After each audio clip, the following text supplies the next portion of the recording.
Got some comedy. Seems like we got a decent amount of comedy tonight. Because I'm not a comedian, but we are making people laugh. We do have.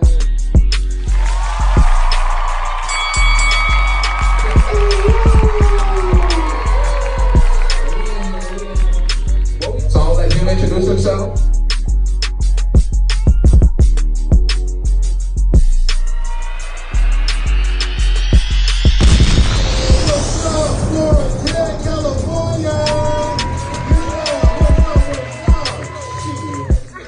That's how you take that shit off, baby. You know? Coming out of the world from the 504, you heard? At the motherfucking intimate room, about to get shit nice and blue. And this motherfucker, shout out to all the fine women in this bitch. Wanna like the way you handle this shit, the way you do your fucking hair, the way you motherfucking make a real nigga stare.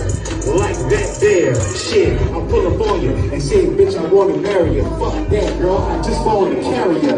You already know my style is unique. I'm coming out the shit with a brand new physique. You heard? Coming out the.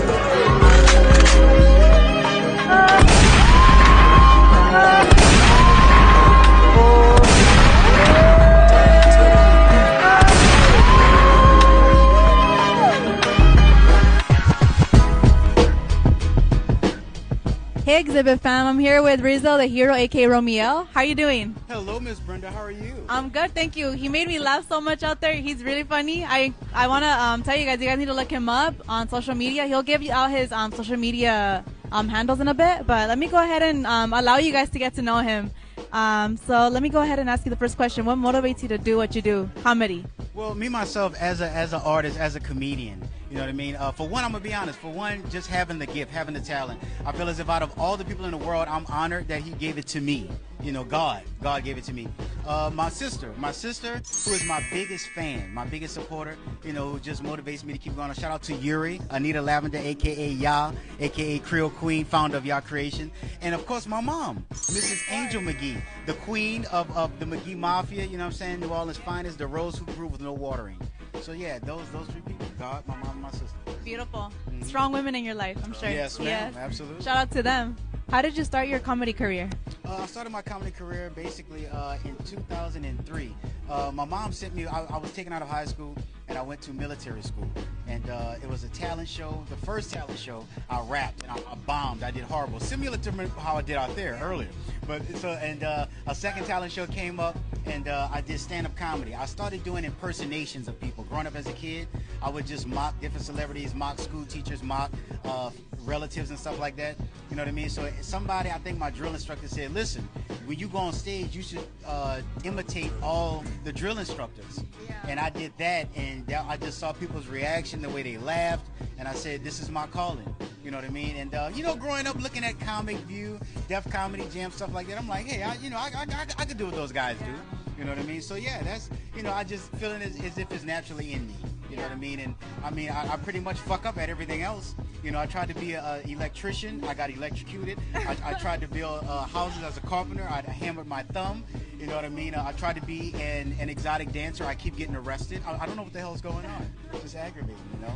You guys should have heard him rap. He was doing really good. And I saw people laughing. So that's why, you know, comedy is his thing. Because even when he's rapping, people are laughing. Thank you. I also wanted to tell you, why do you think comedy isn't as appreciated?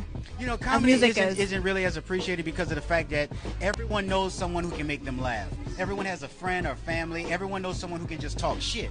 You know what I mean? So comedy really is not appreciated. You know, I mean, one thing it's not appreciated, but I'm seeing where it's always been respected because laughter saves everything. You know, laughter is medicine.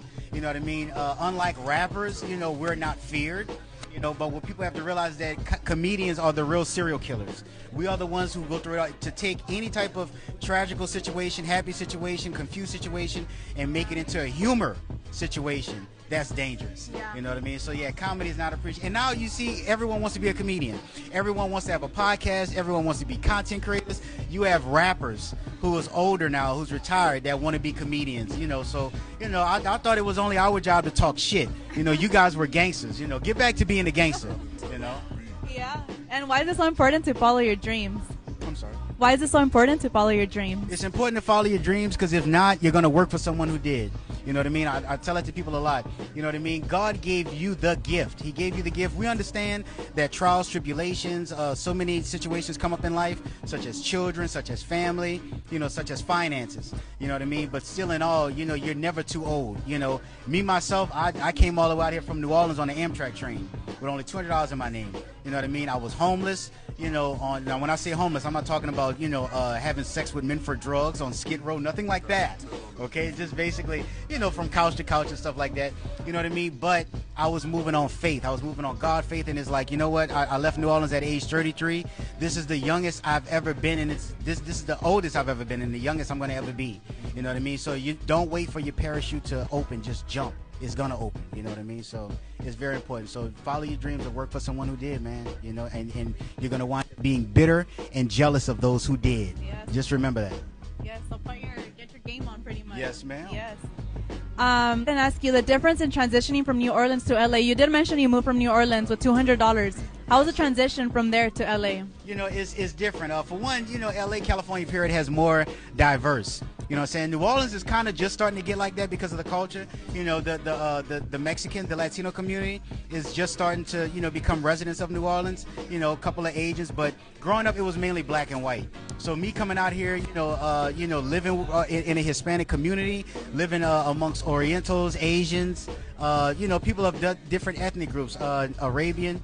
You know what I mean? It's a big thing to me. It's a spiritual movement, you know, for me. You know what I mean? But at the end of the day, I am happy to be in LA. I'm proud to be from New Orleans. Yeah. You know what I mean? But the people are very different. You know, I would say, because I'm from New Orleans, it's safe for me to say New Orleans people are mainly, I don't want to say closed-minded, but I would say mainly one track. Everything in New Orleans is black and white. There's no gray. California has a little bit of gray, a little bit understanding. They'll bend the wires for you. You know what I mean? But still in all, I'm grateful. You know what I'm saying? How long I'm going to be out here in California? It's been, what, 6 years now? I came out in 2018. So how long I'll be out here, I don't know. You know what I mean? But I love my family. I'm blessed to be a homeowner in New Orleans. You know what I'm saying? I rent apartment out here in California. But, you know, still in all, I'm, like I say, it's a blessing. I'll say that. Well, thank you. Thank you so much for joining us. And I just want to give you a chance to go ahead and give your social media, your handles, for anybody that wants to go ahead and look up your work.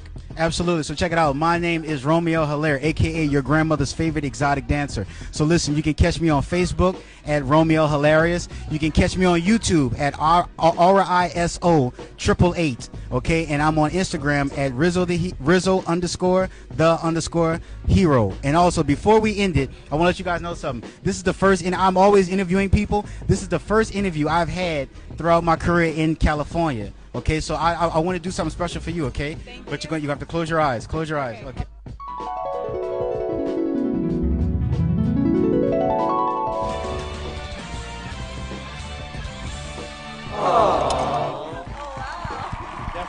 I feel honored. Definitely. So this is Mardi Gras. This is Zulu. Zulu. This is my tribe, African nation warrior. Wow. You know what I mean? And this is a coconut.